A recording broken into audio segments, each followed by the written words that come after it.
شفاعة وهذا مطلبي يا نبي. السلام عليكم ورحمة الله وبركاته.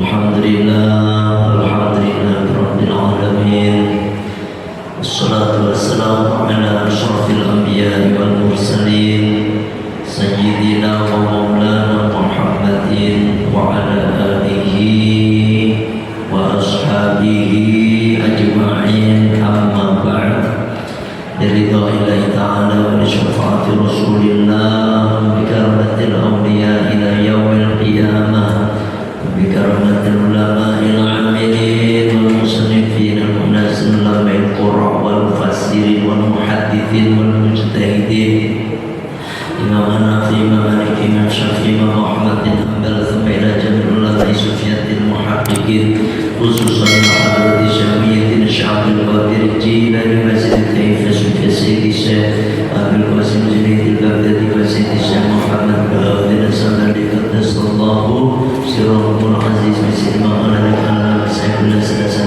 من تركة الشرعية والشيخ مقالة لمعلم أبي حميد محمد بن محمد الغزالي وأصوله وفروعه ولسلسلته والآخذين عنهم، خصوصا سيد الشيخ أبو محمد الأسنوي وسيد الشيخ الصالح وسيد الشيخ الكاظم وسيد الشيخ أبو محمد نووي تنهار يا ابن عبد الكريم تنهار يا أبو خضر سند ثمين، خصوصا مسلم في هذا الكتاب الشيخ مولانا مولانا أبي سجاد بن مسلم الشيخ مولانا محمد بن قاسم الواجب والشيخ مولانا مولانا مسجد بكر محمد السيد، ثم إلى جميع مشايخنا ومشايخنا سنكيج محمد سيدي وسنكيج محمد نور وسنكيج أحمد صالح وسنكيج محمد خازن وسنكيج عبد اللطيف بن زيد سنكيج عبد الله فاقل عميدان وسنكيج عبد الواحد بن كيج جندي وسنكيج مستر مصطفى رمضان وسنكيج أروان محمد بن وسنكيج محمد شافعي آدمي وسنكيج عبد الله سفي سنكيج عبد اللطيف وسنكيج أحمد قرطبي بن كيج وسنكيج عبد الرحمن وسنكيج أبو يتيم وسنكيج أحمد أسرار وسنكيج محمد مناظر وسنكيج عبد الأفندي مناظر وسنكيج عبد القادر مناظر وسنكيج علي منصور رابع وزن النبي مناظر وسنكيج الثلاثي مناظر وسنكيج أحمد أرسل الشيخ مولانا الفاضل أنوار الكعب سعيد عبد المعطي محمد بن عمر البدري وحضرة الشيخ كي هاشم أشعري كي جاسس أبصري في كي حزب الله كي مصر شمسني كي عبد الحميد مسرور كي عبد الحميد جابر كي أحمد وحيد ويدان كبر كي شريف بدر من شدة جد الكبرى بحسن كرني محمد منزبر يا عبد الكريم النبي محمد ناجب بن عبد القادر بن محمد منور محمد مجيبو جميع العلماء نسأل الله نفع بركة علومهم وكراماتهم وأسرارهم وأنعمت علينا يا الله.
وأشهد أن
سيدنا في العالمين إنك حميد مجيد اللهم صل على سيدنا محمد وعلى آل سيدنا محمد كما صليت على سيدنا إبراهيم وعلى آل سيدنا إبراهيم وبارك على سيدنا محمد وعلى آل سيدنا محمد كما باركت على سيدنا إبراهيم وعلى آل سيدنا إبراهيم في العالمين إنك حميد مجيد اللهم صل على سيدنا محمد وعلى آل سيدنا محمد كما صليت على سيدنا إبراهيم وعلى آل سيدنا إبراهيم وبارك على سيدنا محمد وعلى آل سيدنا محمد كما باركت على سيدنا إبراهيم وعلى آل سيدنا إبراهيم في العالمين إنك حميد مجيد يا الله يا فتاح يا الله يا فتاح يا رزاق يا الله يا فتاح يا رزاق يا الله يا فتاح يا رزاق يا الله يا فتاح يا رزاق يا الله يا فتاح يا رزاق يا الله يا فتاح يا رزاق.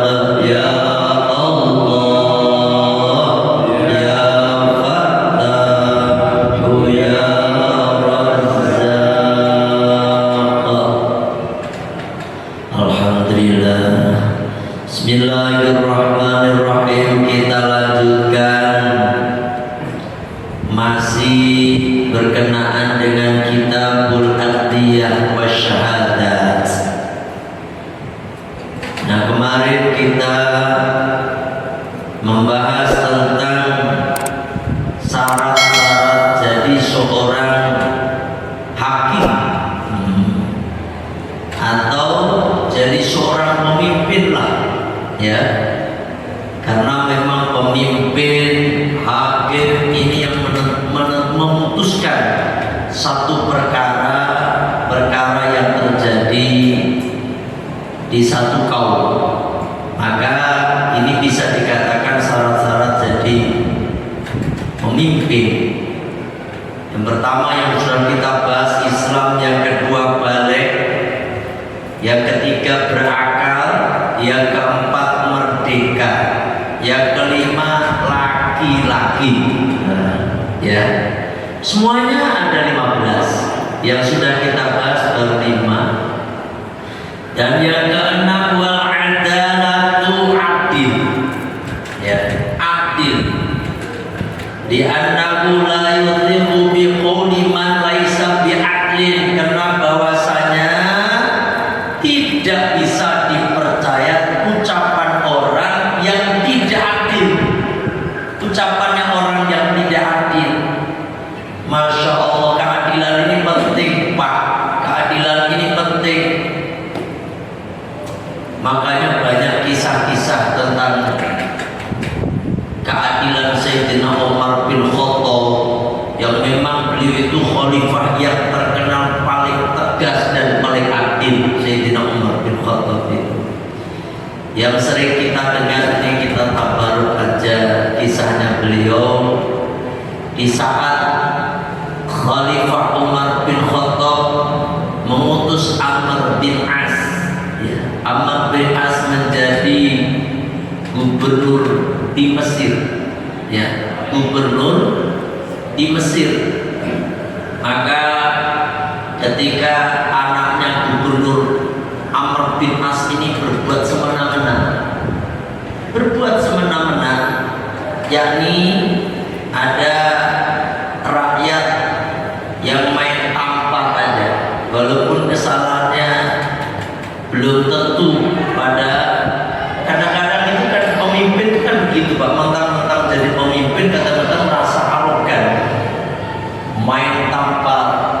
ini terdengar oleh Sayyidina Umar bin Khattab apa yang dilakukan oleh Umar bin Khattab, bapaknya yakni Amr bin As dan putranya dipanggil juga anak orang tadi yang ditampar. Apa kata Sayyidina Umar bin Khattab? Nih sekarang tampar dia. Masya Allah, itu Sayyidina Umar bin Khattab. Pernah terjadi juga ketika ini juga masih Amr bin As, kisah-kisah ini sering kita dengar, ya kan? Yakni ketika beliau Amr bin As itu pengen membuat masjid gede, ya masjid gede. Kayak masjid sekarang kan gede-gede ya Pak. Dulu masjid Kubah Mas, ternyata sekarang Kubah Mas sudah sepi sekali nih Pak. Ya kayak gitulah hidup, Masya Allah. Sekarang kemarin saya dari sono Kubah Mas, dari Kamis kemarin saya ke sono. Dulu saya 2007 ke sono sama anak saya kecil, anak saya waktu itu masuk rawawe, masuk masjid pun ngantri, gak bisa parkir mobil. Kalau dulu karena saya belum punya mobil, ya kan, naik angkot jadi bisa masuk rawawe. Orang jualan juga aduh ramenya. Kemarin saya ke sono sama mamanya, sama istri ke sono ya Allah, tak ada orang. Sepinya Bapak udah kesana lagi, dari mana kesana? Aduh, yang dulu saya lihat toko-toko rawawe itu sekarang Masya Allah. WC dulu ngantri memanjang, ya toh? Ngantri panjang banget. Kemarin buru-buru ngantri Pak, kosong. Pranowo Pak, Pranowo, aduh, keprewe ini saya nanya Mak, ini rapinya hari apa Mak? Sabtu Minggu Mak, atau ramai ini Sabtu Minggu? Enggak Pak, sekarang mah Sabtu Minggu mau hari biasa yo, kayak gini katanya. Aduh, ya dah. Ini karena liburan sekolah Pak, harusnya kalau liburan sekolah dulu itu ramai. Ini nggak ada orang. Kita sholat juga nggak ada sesotek, nggak ada sesotek. Padahal orang-orang yang sholat ya karyawan situ. Itulah Pak kehidupan yang dulu megah, sekarang surut begitu, ya kan? Makanya saya ambil pelajaran betul orang itu. Ketika kita lagi di atas, jangan kemelinti. Bahasa Inggrisnya kemelinti, ojo kemelinti. Nah, karena suatu saat kita akan ditumplak di bawah, ya kan? Kayak gitu.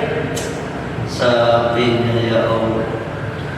Amr bin As mau bangun masjid gede, digede itu masjid. Di samping itu kan harus pelebaran Pak. Dilebarkan, ada tanahnya orang aki-aki Yahudi lagi, aki-aki. Ya apa kata Sayyidina Umar, Amr bin As ini udah nego, kita beli itu tanah berapa Pak? Kata orang Yahudi tetap gak boleh. Kalau kagak boleh kita paksa pokoknya. Habis itu digusur betul Pak. Sebenarnya Amr bin As ini gak ngambil main gusur, enggak, ya kan? Gak main gusur mau dibeli, tapi tetap aja ke Yahudi ini gak mau, ya kan? Nah akhirnya tetap gusur udah ini. Singkat cerita, ini Yahudi tua ini pun datang ke Madinah. Sampai ke Madinah pikirannya, waduh, ini Amr bin As ini gubernur galaknya begini ya. Khalifah seperti apa, biarinlah saya coba-coba aja ke Umar bin Khattab, katanya adil gitu, ya kan? Datanglah ke Madinah, dari Mesir ke Madinah, 2 datang ke sana. Sampai di sana ketemu sama orang lagi di bawah pohon.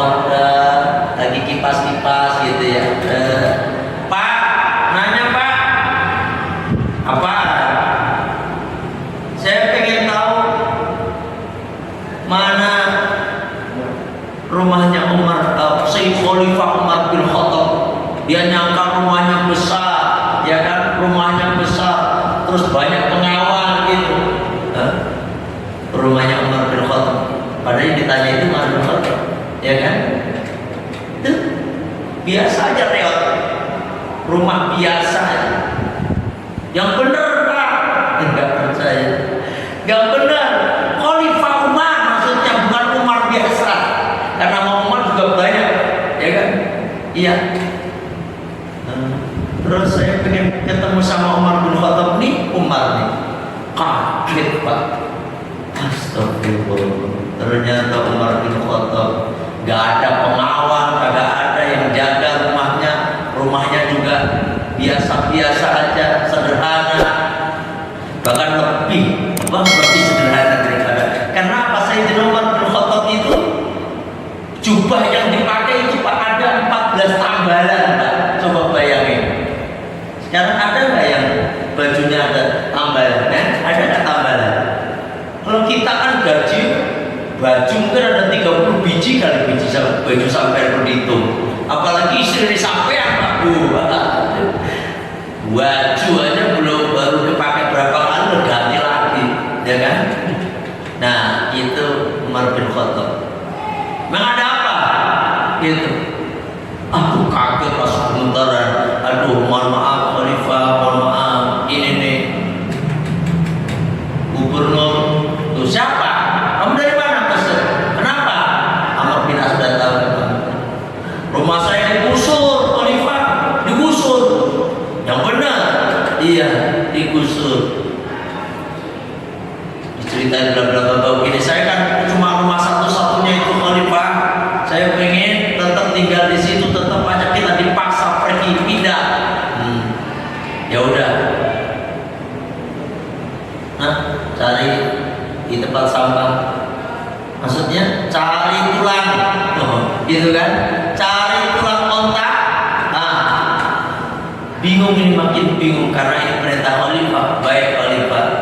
Habis itu dicarinya, ketemu tulang kontak. Kemudian ambil pedang, di garis itu tulang, ya, habis itu udah, kasihkan Amr bin As. Bingung ini, ya, si tua Yahudi ini bingung. Gimana tuh priwe maksudnya ini? Suruh bawa tulang lagi jauh-jauh begini, apa ini? Singkat cerita, dia pun pulang sampai di Mesir, kemudian menghadap gubernur. Baik gubernur, apaan? Apa? Lagi tua. Ini saya dari Madinah. Dari mana loh? Dari Khalifah. Yang benar, iya. Dan ini titipannya. Kasih tulang, sedih lihat. Gemeteran itu gubernur Pak. Gemeteran. Astagfirullahaladzim. Lu sih nggak ngomong-ngomong, main pergi baik ke pusat. Kayaknya di pusat. Ngomong dulu. Kenapa? Pengawal. Menteri, bangun lagi itu rumahnya. Emang kenapa? Ini kenapa? Urusannya kenapa? Nih, tauilah. Ini Khalifah bilang, nih, kalau situ gak bisa berbuat adil, tidak bisa menegakkan keadilan, nih kamu akan jadi tulang seperti ini. Astagfirullah. Akhirnya lelaki tua Yahudi ini langsung, begitu agungnya ajaran Islam sebenarnya, begitu agungnya itu Umar bin Khattab. Apa yang tadinya mau didirikan lagi, apa kata ini lelaki tua Yahudi ini, udah gubernur, saya ikhlas, silahkan dirikan masjid, dan saya nyatakan hari ini saya bersyahadat asyhadu an la ilaha illallah wa asyhadu anna Muhammadar Rasulullah. Masuk Islam. Tuh Pak, Islam tuh harus begitu, ya kan? Tunjukkan akhlak yang mulia Islam. Beginilah Islam sesungguhnya, bukan cara kekerasan. Jangan tunjukkan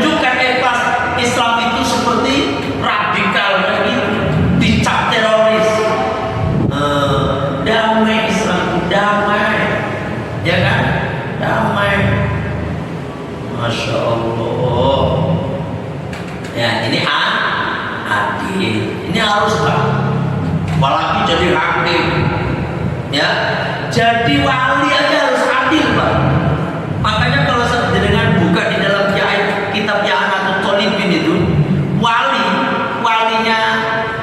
nikah itu kalau nggak adil nggak bisa jadi wali, nggak bisa jadi wali. Wah di situ disebutin adil itu salahnya begini.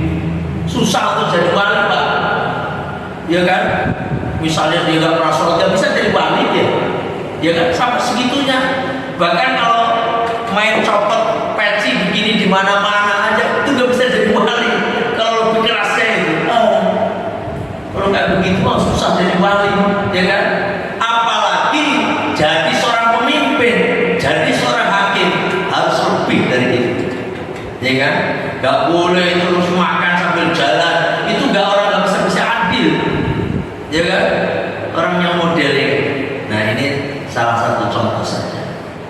Makanya insya Allah sebentar lagi kita akan pilpres nih, milih calon presiden, DPR, DPRD, 1, 2, DPD itu bahasa belas saya nggak kenal. DPD sopo, nah DPRD kan bisa ngebayangin nanti kenal lagi si A, si B, si C. DPR yo kenal si Ciloro. Tapi DPD itu sopo, DPD tugasnya juga apa sih? Saya nggak paham ini, ya kan?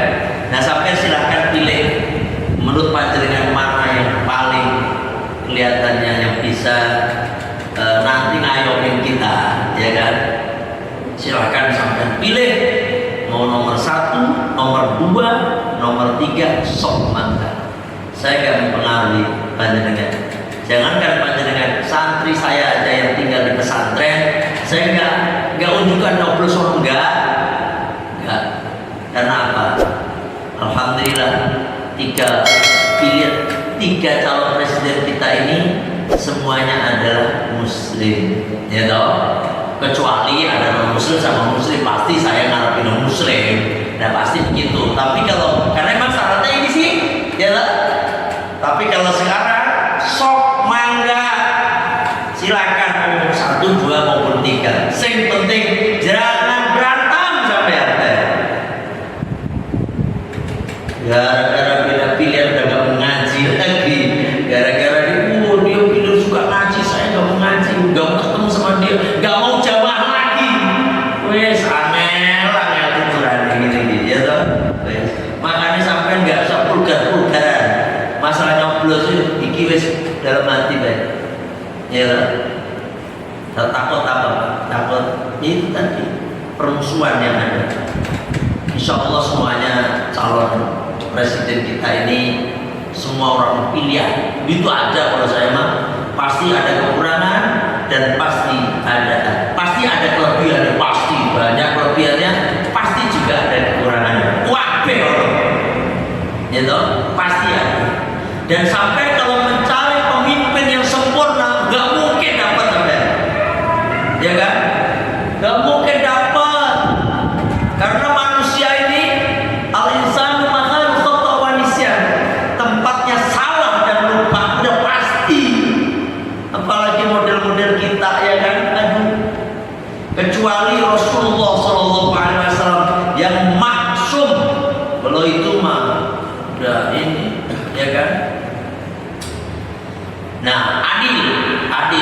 Penting sampai kalau mau nyoblos bismillahirrahmanirrahim. Pokoknya udah kayak mau wudu baik. Bismillahirrahmanirrahim. La haula wala quwwata illa billah. Ya Allah, saya kalau bisa mah istiqoroh dulu kalau bisa. Jangan lihat uang loh Pak sampean loh. Jangan lihat uang. Sampai kalau dikasih 1, 2, 3 pada ngasih semua misalnya, ya kan? Misalnya ada ngasih ya, mau sampai mau terima mau enggak saya urusan sampean. Kalau saya sih nggak mau terima kayak gitu mah. Terserah ke sampean, saya nggak mau daripada nanti pendapat salah, ya kan? Ini urusan banyak orang. Tapi sampai waktu nyoblos, wes lah oleh. Tapi kalau sampai dilihat uang, taruhlah, oh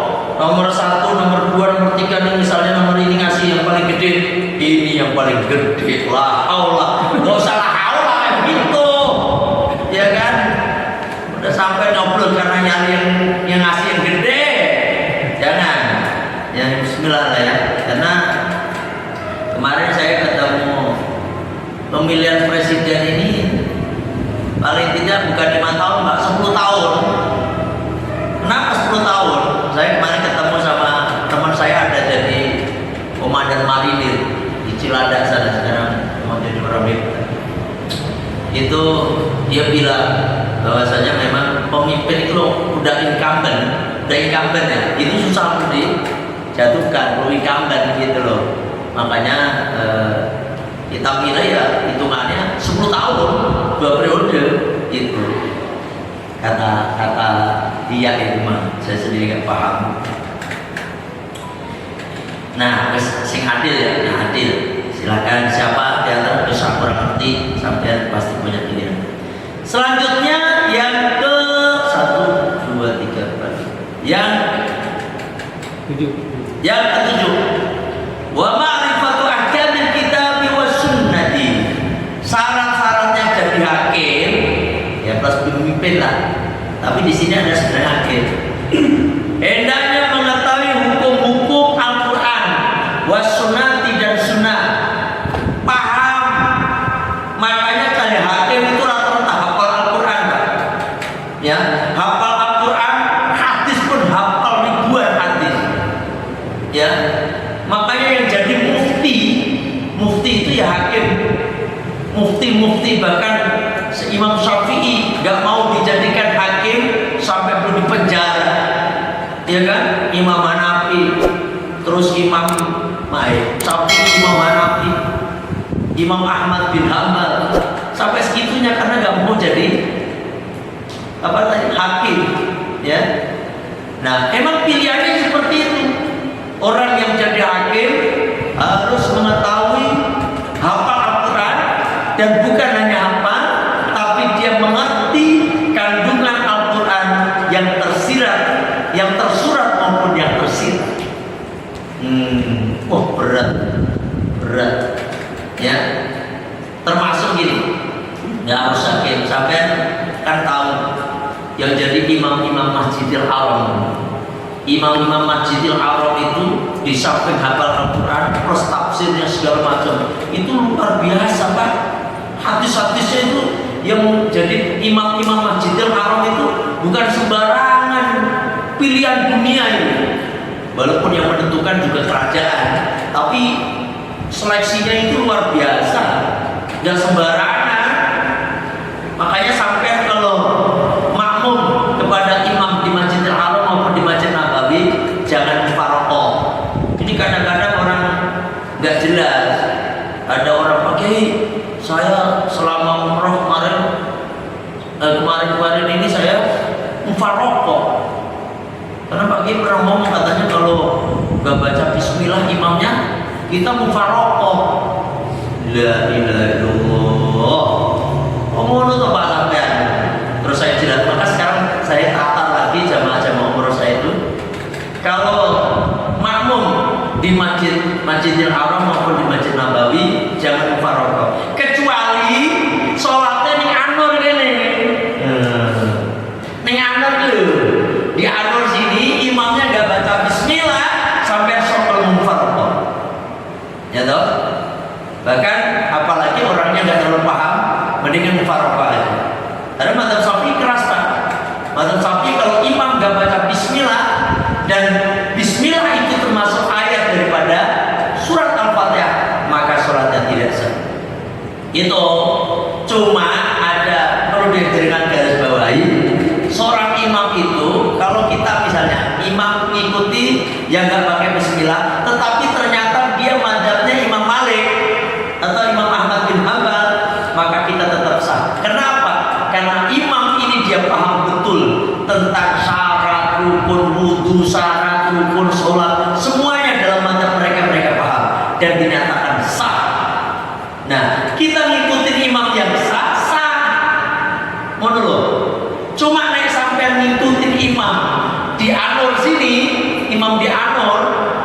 Kalau di sini mas saya yakin udah baca Bismillah semua, Mazhab Syafi'i semua. Cuma kadang-kadang kita ngikutin imam misalnya di mana sholatnya, kok nggak pakai bismillah, dikhawatirkan dia itu separuh-separuh, dia ngikutin mazhab mana kagak jelas dia.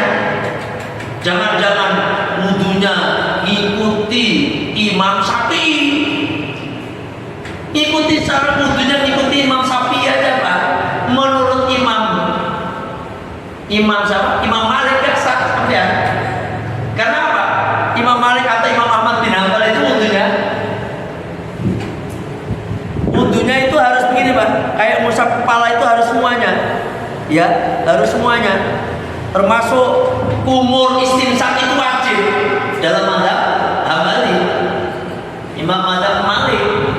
Nah, artinya apa? Kalau nggak berkumur, kalau ngusapnya kepala cuma segini doang, dalam mazhab Malik, mazhab Hambali kagak sah wudunya.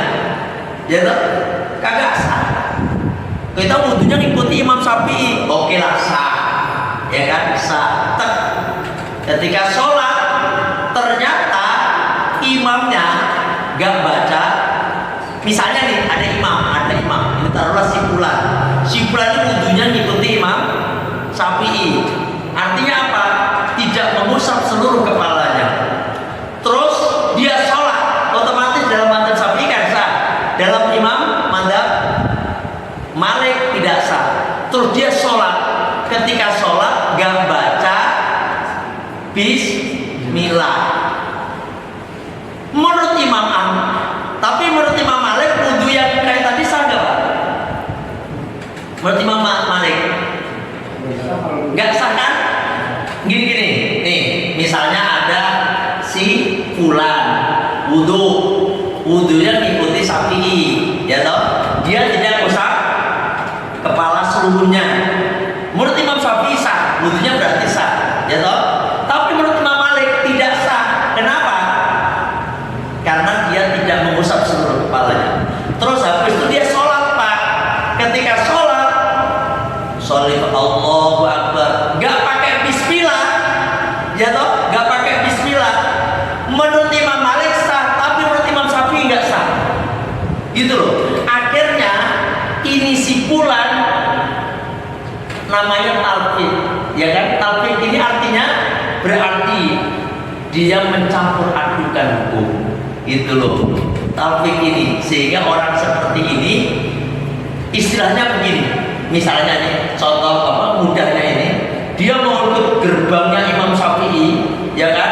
Ketika dia mau naik gerbangnya Imam Syafi'i, rombongan Imam Syafi'i kata Imam Syafi'i, kagak. Situ bukan golongan saya. Karena kamu batal sholatmu katanya. Kok batal? Kamu nggak pakai bismillah katanya. Ya udah kamu ngikutin sorong, kamu ngikutin Imam Malik. Ikutlah dia ikut Imam Malik, rombongan Imam Malik turut. Ini contohnya aja. Ketika Imam Malik, kamu nggak golongan saya karena kamu wudunya kagak sah. Terus mau ikut Imam Malik coba. Imam Samudra, ya kan? Nah seperti itu maksudnya, sehingga kita itu hukum itu ijtihad, mujtahid mutlak, sok mangga silahkan sampai mengikuti Imam Hanafi, Maliki, Syafi'i, Imam Ahmad bin Hanbal, sok mangga.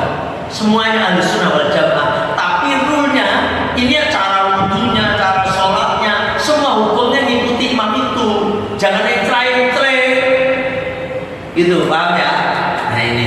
Tapi kalau yakin kalau dengan di sini Indonesia ini rata-rata Syafi'i. Dan saya Pak, kalau di Indonesia nih, kalau sholat kok imamnya nggak pakai bismillah, saya mufarraqah. Saya kalau sampai ya terserah, kalau mufarraqah terserah. Mufarraqah itu sholat kembali ya? Mufarraqah itu memisahkan diri. Jadi dalam hati niat kita mufarraqah, nggak usah diomongin. Sholat sendiri. Dengar baca bismillah. Ya udah, tetap kalau itu berarti masih baca. Berarti masih baca pada orang itu. Nggak dikerasin. ya berarti baca dong. Mendengar berarti baca. Ini yang ceritanya nggak baca belah. Disir itu dengar. Disir itu dengar Pak. Dengar nih Pak. Sir itu seperti sampean baca apa namanya? Membaca tahiyat akhir. Nah itu kan sir kan? Sir itu telinganya sampean mendengar sendiri. Paling tidak mendengar sendiri. Itu sir.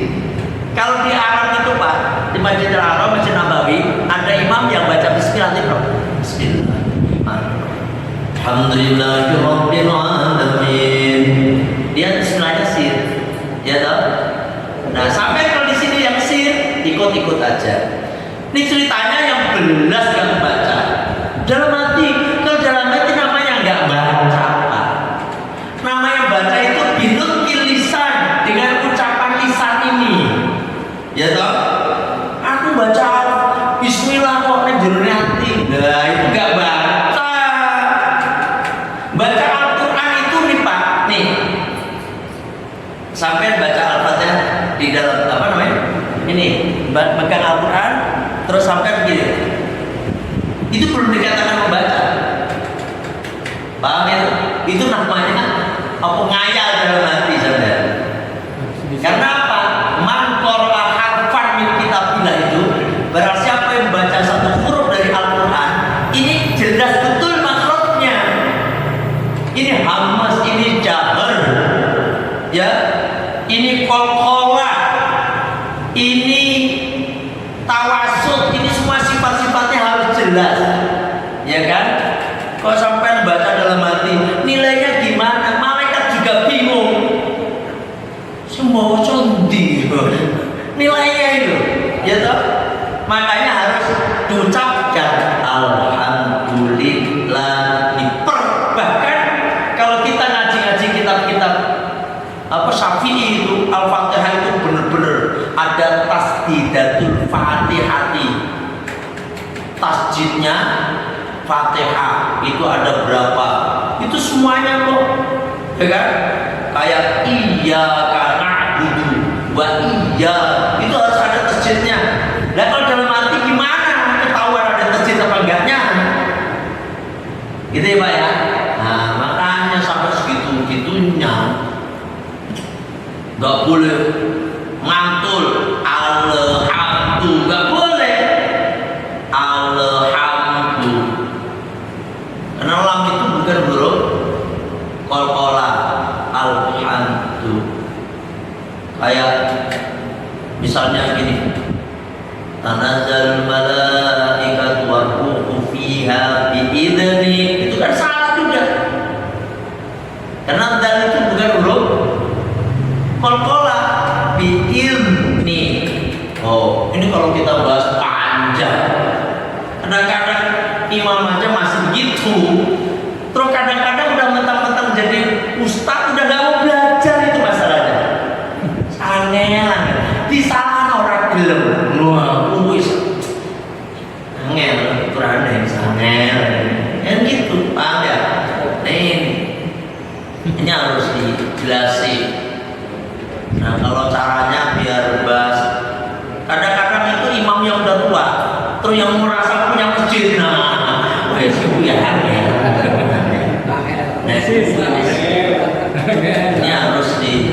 Kalau itu bisa di caranya, jangan yang kalau ngasih tahu yang ngasih tahu sampai langsung sampai dimusuhi sampai kiamat. Nah, yang ngomongin harus orang luar yang notabene-nya yang dia ngandel sama ucapan dia gitu.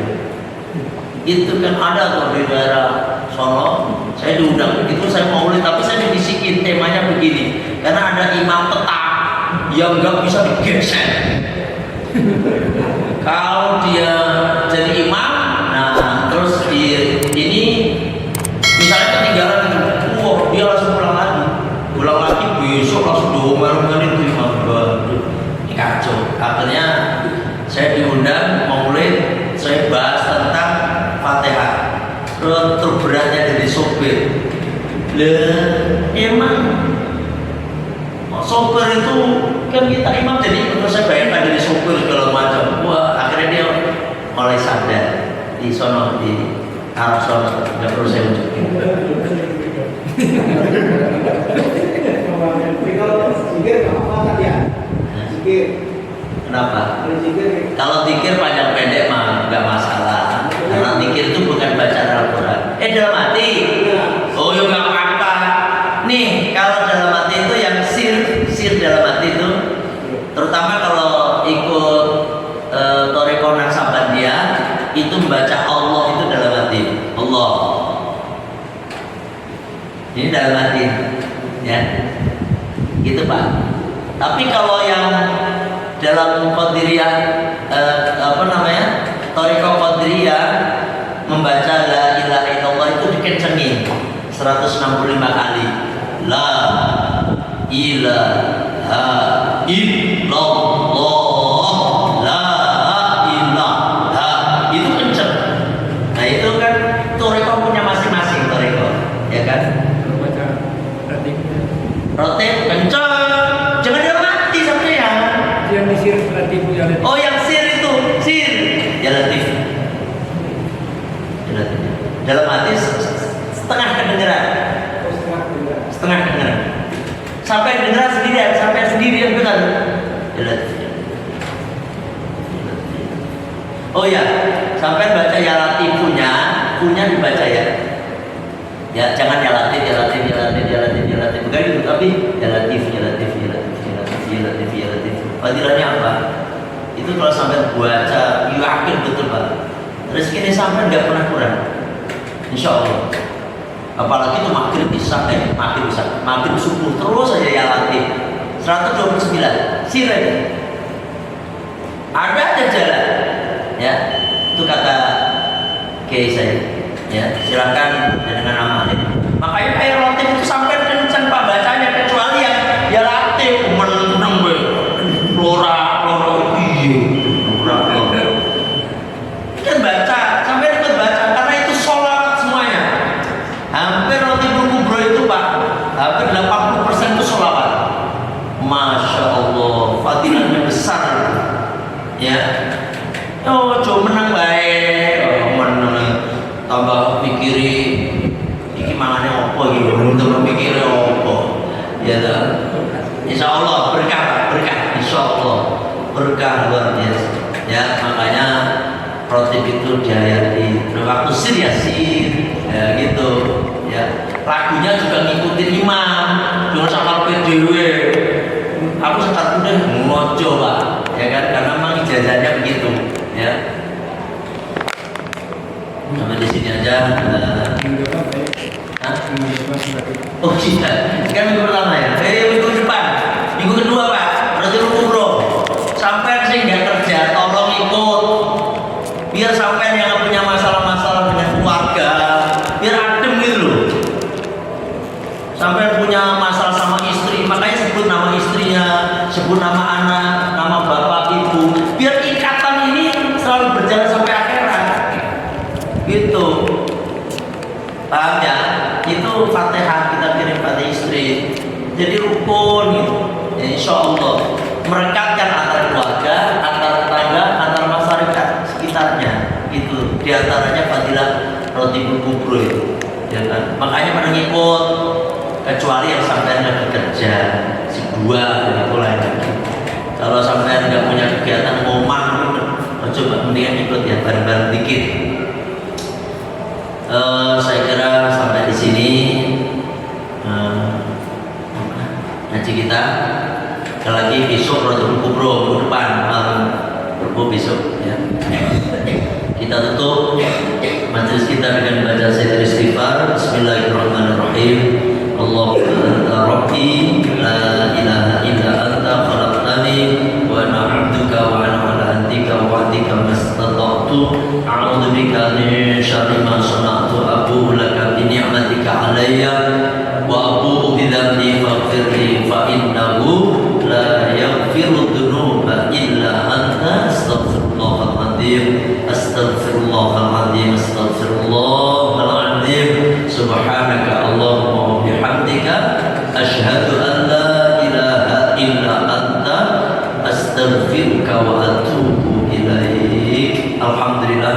Mohon maaf